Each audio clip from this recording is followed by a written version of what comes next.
Здравейте, казвам се Петко Телкиев. Обработваме около 1000 декара индустриални домати в землището на село Златитрап. Тази година пробваме един нов хибрид на фирма Синчента. За сега се представя много добре.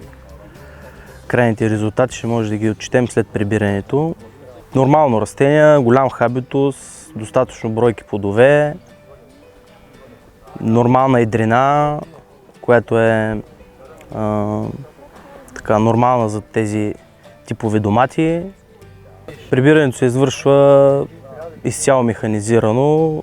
Свели сме работната ръка до минимум. Това ни дава приоритети и добра добавена стойност.